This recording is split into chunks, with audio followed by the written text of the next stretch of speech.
오늘날 시대는 강자를 추종하는 시대입니다. 약하면 이제 뒤처지는 것 같고 손해 본다고 생각하죠. 그래서 그 온유함이라고 하는 그 개념을 그렇게 호의적으로 생각하지 않아요. 이 시대는.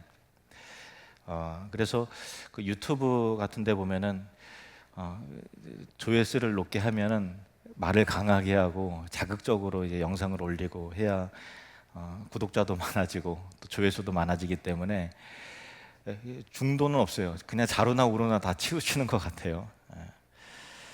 또 직장에서도 공격적으로 의견을 피력하는 사람이 유능하다고 그렇게 인정을 받는 것 같고, 그래서 부드럽고 온유한 사람이 이제 좀 왠지 유약하고 그 무능해 보이는 그렇게 사람들이 평가하는 시대 속에서 살지요.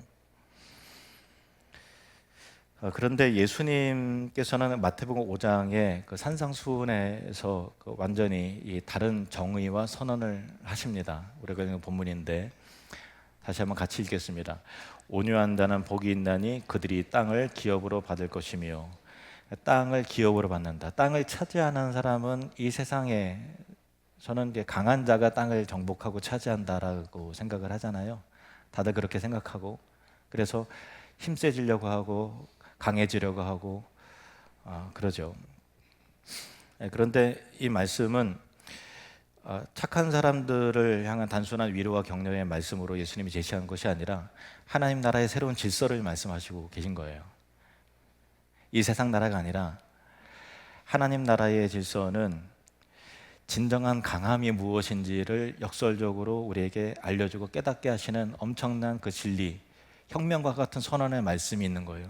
우리에게 익숙하기 때문에 온유한 자는 땅을 기업으로 받는다, 땅을 차지한다, 이것이 익숙하기 때문에 그러려니 하는데 이 세상과 다른 얘기를 하고 있는 거예요.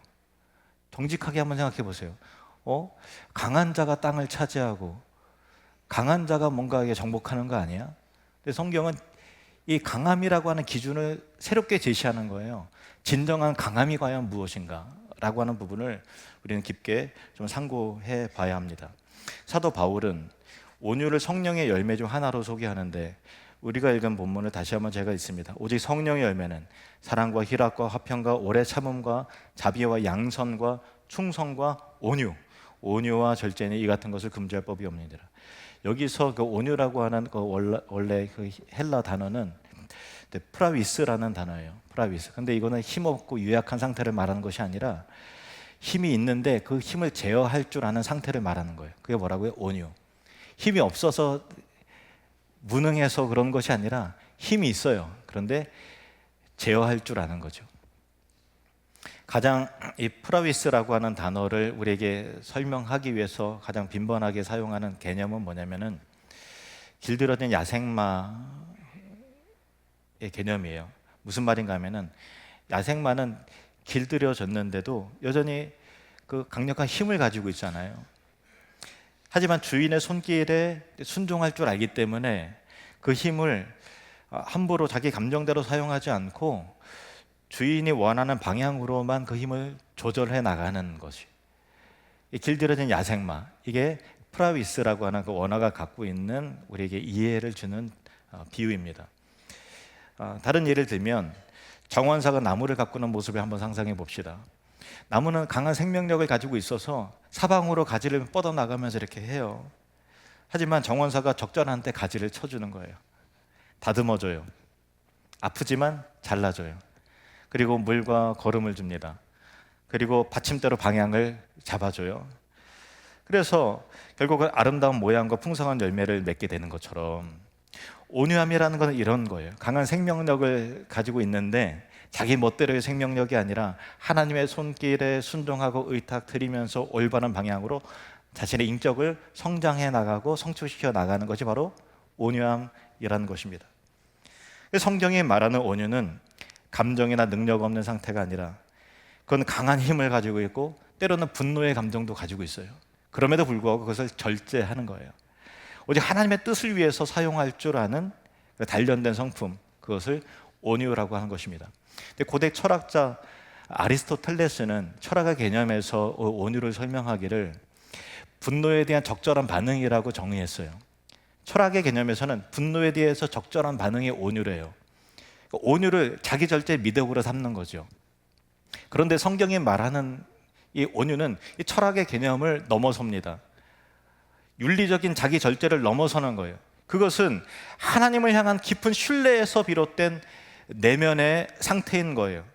진정한 온유함은 인간적인 노력이나 수양으로 얻어지는 미덕이 아니에요. 우리 다 노력해봤는데 안 되잖아요. 그게 노력해서 되는 게 아니에요. 그것은 복음이 우리 마음 가운데 역사할 때 맺히는 성령의 열매인 것입니다. 복음의 깨달음은 자신을 과대평가하지도 않고, 복음은 나를 과소평가하게도 하지 않아요.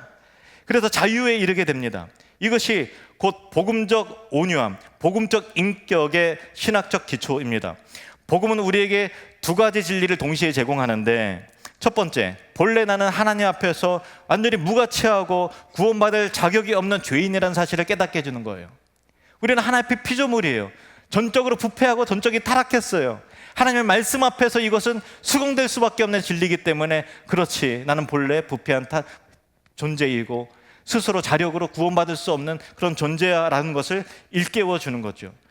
그리고 두 번째로는 바로 그러한 나를 위해서, 타락한 존재인 죄인의 나를 위해서, 나를 구원하기 위해서 하나님이 독생자 아들 예수 그리스도를 이 땅에 보내셨고 나를 대신해서 십자가에 못 박혀 죽게 하셨다라고 하는 그 놀라운 구원의 선물과 은혜, 이 불가항력적인 은혜로 말미암아 내가 하나님 앞에서 이미 용납됐다라고 하는 그 사실이 우리에게 진정한 자유를 주는 거죠.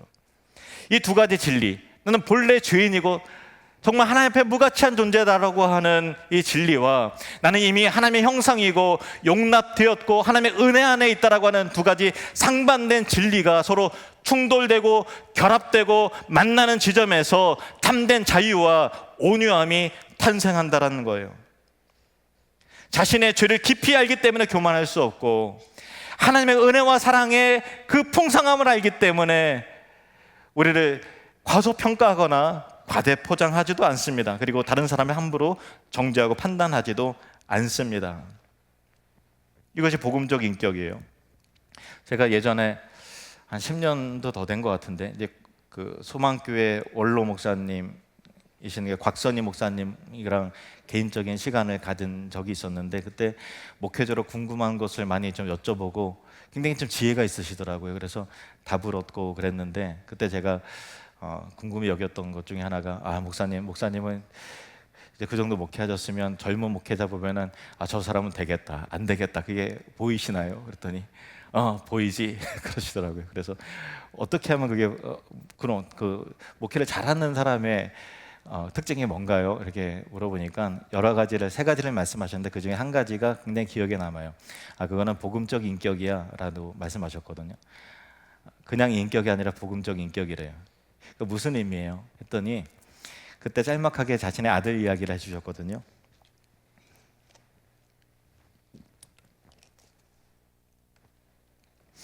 내 아들이 목사야.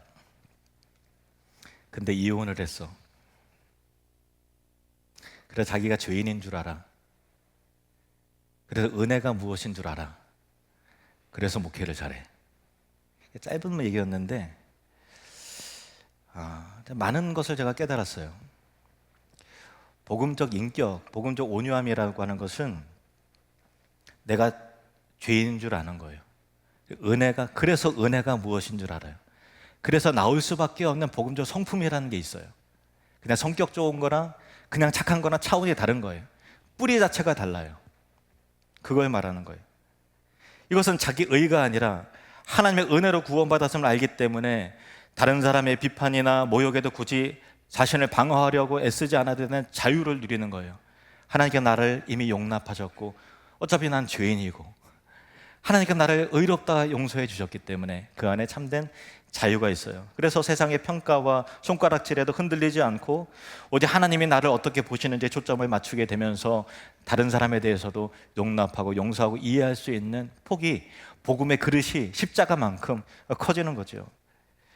이런 복음의 온유함은 단순한 성격적 특징이 아니라 그것은 예수 그리스도의 십자가 사랑이 우리 마음과 인격을 변화시킬 때, 우리 영혼의 주님의 사랑이 다가오기 시작할 때 나타나는 초자연적인 열매인 것입니다. 그래서 사람의 열매, 인격의 열매가 아니라 성령의 열매로서 온유가 제시가 되는 것이죠.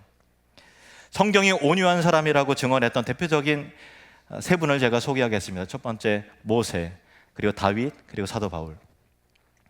민수기 12장 3절에 이 사람 모세는 온유함이 지면의 모든 사람보다 더하다. 하나님의 평가예요. 모세는 지면의 모든 사람보다 온유함이 더 탁월했던 사람이다. 왜 그런가 하면은요, 모세는 당대 최고의 지도자였잖아요. 그죠? 애굽의 왕자였었고. 근데 이제 미리암과 아론이 그의 권위에 도전하면서 비난했을 때 즉시로 반박하거나 분노하지 않았어요. 대신 하나님께 친히 그들을 판단하시도록 하나님께 맡겨드리는 거예요.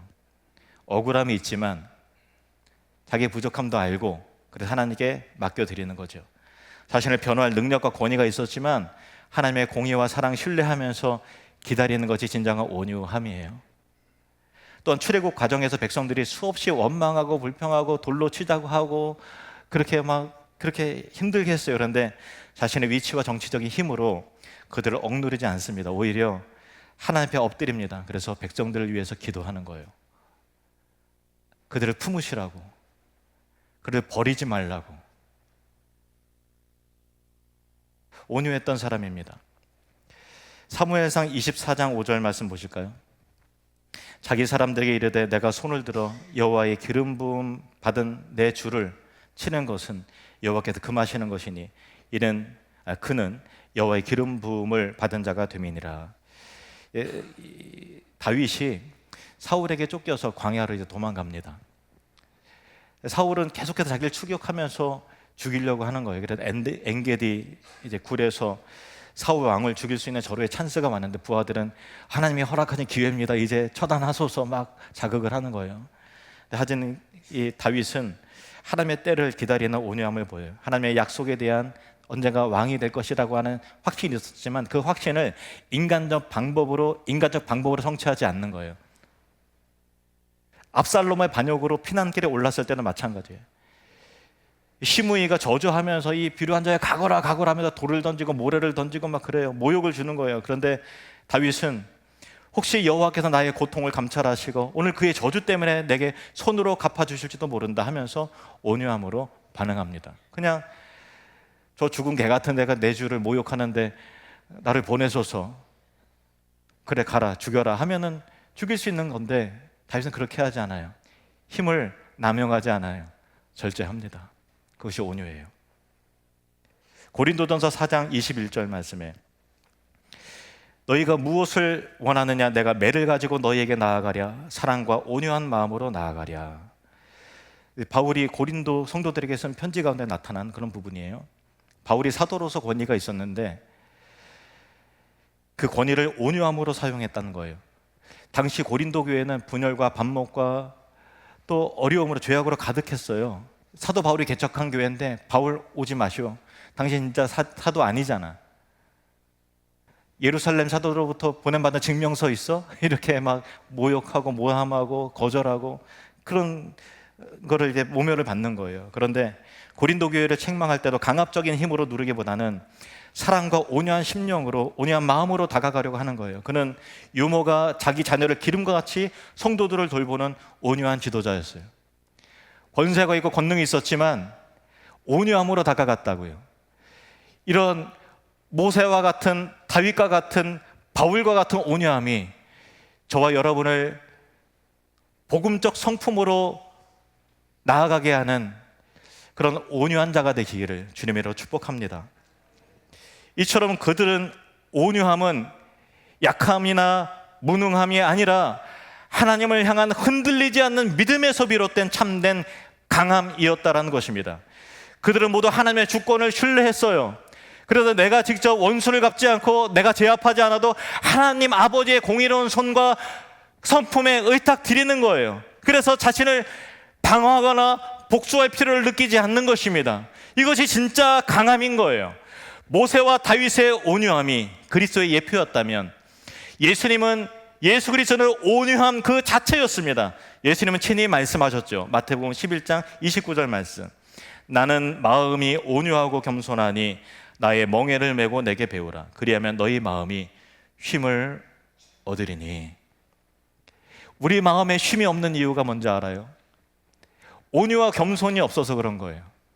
우리 마음이 짜증이 많고 자꾸만 혈기가 오르고 뭔가 부딪히고 싶고 하는 그 이유가 뭐냐면 우리 마음이 온유하지 않아서 그런 겁니다. 인류 역사상 가장 강력한 분이 계세요. 그분은 예수 그리스도예요. 이 세상을 창조하신 하나님이신 것입니다.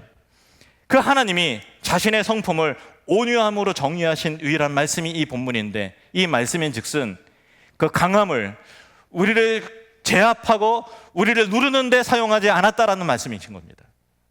만왕의 왕이신 예수님께서 이 땅에 인간의 모습으로 오신 성육신 자체가 온유함의 시작이었던 것입니다. 창조주가 피조물의 자리로 내려앉으신 거예요. 그것이 온유함의 극치였던 것입니다. 예수님의 공생애는 온유함의 연속이었어요. 진리를 포기하지 않으시면서도 죄인들과 함께 동석하면서 함께 식탁을 마주합니다. 음식을 같이 드십니다. 거절하지 않으세요. 죄를 싫어하시는데 죄를 용납하세요. 가늠한 여인을 보호하십니다. 너희 중에 죄 없는 자가 이 여인을 돌로 치라. 그러면서도 가서 다시는 죄를 범하지 말라 하시면서 균형을 맞추십니다. 어린아이들을 품어주시고 예수님을 대적하는 자들에게 분개히 여기는 제자들을 보면서 그들을 오히려 꾸짖으십니다. 무엇보다 예수님의 온유함은 십자가에서 완성되죠. 모든 권세와 능력을 가지고 계셔서 천사들을 동원해서 한꺼번에 다 쓸어버릴 수도 있음에도 불구하고 너가 정말 하나님의 아들이거든 한번 내려와 보시지 그래? 라고 손가락질을 하는 사람들을 향해서 그래 한번 내려갈게. 우리 같으면은 그렇게 하고 싶겠지만 예수님은 달랐어요. 아버지 저들을 사하여 주옵소서라고 기도하시면서 십자가의 고통을 침묵으로 감내내십니다. 이것은 이사야 53장의 예언 그대로죠.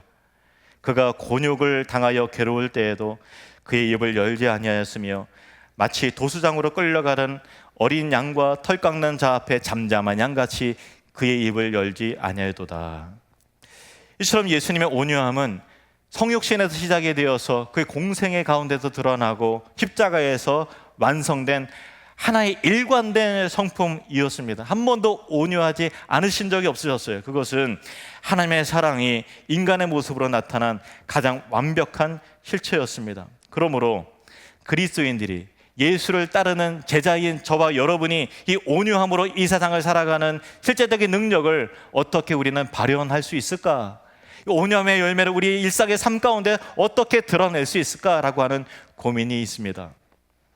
요즘 통계적으로 보면 경제적으로 너무 어려우니까 부부간의 갈등과 이혼과 그런 이후에 다툼의 가장 높은 사유가 경제적 갈등이라고 그런 통계적으로 그러더라고요. 부부가 경제적으로 갈등할 때 배우자가 당신이 돈 관리 제대로 잘못해서 지금 이 사단이 난 거 아니냐고 그렇게 비난하면 그게 왜 내 탓이냐고 나만 그랬냐고 그렇게 반박하고 싶은 마음이 들지요. 부딪히고 싸우고 싶습니다. 하지만 온유함은 다르게 반응하지 않겠습니까? 내가 참 당신 말대로 부족함이 있었던 것 같아. 그런데 이런 상황이 생겼으니까 그래도 같이 하면 어떻게 해결할 수 있을지 방법을 한번 모색해 봅시다. 사춘기 자녀가 반항을 하기 시작합니다. 머리가 뚜껑이 열리려고 그래요. 근데 화를 내고 윽박 지르기보다는 아들아, 딸아, 너가 왜 그렇게 소리를 지르는지, 너가 왜 감정이 그런지, 어떤 일이 있었는지 너 마음의 상태를 차근차근 한번 우리에게 말해줄 수 있겠니? 하면서 온유함으로 먼저 그 마음을 만져주고 들어줄 수 있겠죠. 직장에서 회의 시작됐는데 상사가 내 제안을 다 끝나기도 전에 제대로 듣지도 않았으면서도 그런 방법이 현실성이 없어 하고서 동료 직원 앞에서만 묵사발을 내고 자존심을 구기고 했을 때 감정적으로 반박하고 뛰쳐나가고 싶죠. 그런데 온유함은 다르게 반응합니다. 제 생각을 정리해서 다시 제안 드려도 되겠습니까? 더 현실적인 방안을 보완해 보겠습니다. 교회에서 소그룹을 인도하고 하늘뜰 전도에 여러 가지 소그룹을 인도하는데 한 성도님이 인도자님 계속 같은 패턴으로 하니까 너무 지루해 죽겠어요. 막 이렇게 얘기해요. 언제 계속 나오지도 않았는데 갑자기 뜬금없이 왜 그래? 막 방어하고 싶고 내가 얼마나 많이 준비했는데 하고서 이렇게 복수하고 싶어지죠, 말로. 근데 온유함은 다르게 반응합니다. 그래요? 참 좋은 지적이신 것 같은데 제가 잘 몰라서 그런데 저희 어떤 부분이 지루하셨는지 구체적으로 이야기해 주시면 제가 다음에 좀 적용을 해보도록 하겠습니다. 이럴 수 있겠죠. 복음을 왜 이런 반응이 가능한가 하면 성격이 좋아서요? 아니에요. 약해서요? 아니에요. 화낼 줄 몰라서 그래요? 아니에요. 천성적으로 착해서 그런 거예요? 아니에요. 그렇지 않아요. 복음을 깨달았기 때문에 그런 거예요. 자신의 정체성이 다른 사람의 평가에 달려있지 않고 하나님 앞에서 내 정체성이 규명이 된다라고 하는 것에 근거함을 알고 있기 때문에, 그리고 나 또한 용서받은 죄인이고 미련하고 어리석은 자임을 알기 때문에 다른 사람의 비판을 겸손하게 들을 수 있고요, 그리고 다른 사람도 이해할 수 있는 거예요. 복음은 우리를 자유하게 하는 것입니다. 그 자유가 우리를 인격적으로 성숙시키는 거예요. 온유하게 만드는 거예요. 그 자유가 까칠하고 예민할 필요가 없어요. 하나님 앞에서 이미 용납되었고 우리도 죄인이라는 걸 알고 내가 어느 사람보다 미련한 존재라는 걸 알고 있기 때문에 다른 사람의 미련함에 대해서, 죄에 대해서 그렇게 심각하고 나는 아닌 것처럼 그렇게 할 수 없다라는 것입니다. 그리고 하나님께서 우리의 마음을 먼저 들어주시고 만져주셨기 때문에 우리도 다른 사람의 마음을 만져주고 들어줄 수 있는 복음적 여유가 생기는 것입니다. 이것이 복음이 만들어주는 인격이고 이것이 온유함인 거예요. 하지만 온유함이 무조건적인 수용이나 불의에 대한 침묵을 의미하는 것도 아닙니다. 예수님께서 성전을 정화하실 때 보여주신 의로운 분노처럼 때로는 진리를 위해서 단호하게 맞서야 될 때도 있고요, 또 온유함은 진리를 사랑으로 말하는 것입니다. 그저 침묵하시는 것이 아니라 말해야 될 때 사랑의 의도로 말하는 거예요. 그래서 하나님께 기도하는 거예요. 하나님, 저 사람이 이거를 말해야 될까요? 너 마음 가운데 사랑이 있느냐? 아니요, 짜증만 있는 것 같아요. 그럼 말하지 마. 주님, 이걸 주님께 말해야 될까요? 저 사람에게 조금 말해야 될까요? 너 마음 가운데 그를 진정으로 위하는 사랑이 있느냐? 예, 지금 사랑의 상태가 있어요. 그래? 그럼 사랑의 언어로 말해라. 이게 온유예요. 비겁함이나 회피가 아니라 공동체와 그 사람을 위해서, 나를 위한 것이 아니라 그 사람의 성장과 성숙을 위해서 분별력 있는 강함으로 나타내는 것입니다. 예수님은 온유한 자가 땅을 기업으로 받을 것이라 약속하셨죠. 이 약속은 두 가지 차원에서 성취됩니다. 첫 번째, 현재적 성취입니다. 온유한 사람은 이 땅에서 천국을 누려요. 우리가 천국을 누리지 못하는 이유는 온유하지 않기 때문인 것입니다. 온유한 사람은 땅을 기업으로 받아요. 그 땅은 이 세상의 부동산을 말하는 것이 아니라 영적인 땅, 천국, 하나님 나라를 얻게 된다는 거예요. 우리 교회 비전이 천국을 누리는 사람인데 누가 천국을 누리느냐? 온유한 사람이 천국을 누려요. 그 온유함은 좋은 성격을 말하는 것이 아니라 복음이 무엇인지 알고 예수의 피가 내 심장을 간통하고 흐르는 사람을 의미하는 것입니다. 그래서 끊임없이 나를 증명하고 방어해야 되는 부담과 압박으로부터 자유한 것입니다. 예민하거나 까칠할 필요가 없어요. 우리는 예수의 사랑으로 이미 용납되었습니다. 그래서 관계가 회복을 경험하고 온유한 사람 주변에 사람이 떠나가질 않아요. 매력적인 사람이 되는 것입니다. 좋은 사람들이 그의 곁에 많이 있게 되는 거예요. 두 번째 성취는 종말론적 성취입니다. 하나님 나라가 완성될 때 온유한다는 말 그대로 땅을 기업으로 받게 됩니다. 새 하늘과 새 땅에서 영원한 기업을 받게 되는 것입니다. 이 세상에서는 강한 자가 땅을 차지한 것처럼 속이고 말하지만 예수님의 하나님 나라의 가치관은 그 가치를 혁명적으로 뒤집어 엎습니다. 온유한 자가 아니다. 온유한 자가 땅을 차지하게 될 것이다. 온유한 자가 하나님 나라를 상속받게 될 것이다. 온유함은 우리 자신의 노력과 힘으로 얻을 수 있는 성품이 아닙니다. 이것은 오직 예수 그리스도의 십자가 사랑과 복음 안에서 우리의 죄가 용서받고 우리의 전 인격과 존재와 과거와 현재 미래까지 용납되었다라고 하는 우리의 정체성이 확고해질 때 성령께서 맺게 해주시는 열매인 것입니다. 현대 사회는 우리가 더 강해져야 된다고 속삭이고 더 말빨이 세야 된다고 말하지만, 하지만 예수님은 온유함의 길이 진정한 강함의 길이라고 말씀하시는 거예요. 그래서 누군가 여러분을 화나게 하고 비판하고 손가락질할 때 그냥 즉각적으로 혈기대로 반응하기보다는 잠깐 멈춰서서 한 3초만이라도 예수님이라면 어떻게 하셨을까? 예수님이라면 어떻게 하셨을까? 생각하고, 이것이 내 말이 사랑에서 기인한 것이라면 말하시고, 단지 분노와 미움의 감정을 하면 예수님처럼 침묵하시는 것이, 그것이 진정한 온유함이고 강함인 것입니다. 야생마가 길들여진 것처럼 힘이 없어서 그런 것이 아니라, 말 못해서 그런 것이 아니라, 혈기가 없어서 그런 것이 아니라, 강하지 않아서 그런 것이 아니라, 우리는 복음의 강함이 진정한 온유함으로 드러나게 된다는 것을 알기 때문인 것입니다. 다윗이 시편 37편에서 노래한 바를 우리 함께 마음에 담길 원합니다. 제가 읽죠. 분을 그치고 노를 버리며 불평하지 말라. 오히려 악을 만들 뿐이라. 진실로 악을 행하는 자들은 끊어질 것이나 여호와를 소망하는 자들은 땅을 차지하리로다. 잠시 후에는 악인이 없어지리니 내가 그곳을 자세히 살필지라도 없으리로다. 그러나 온유한 자들은 땅을 차지하며 풍성한 화평으로 즐거워하리로다.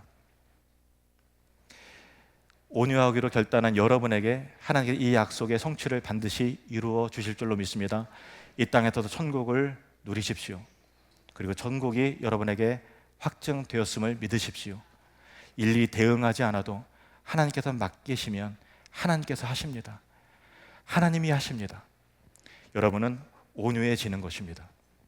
인간적 성품이 아니라 주님의 성품으로. 기도하시겠습니다.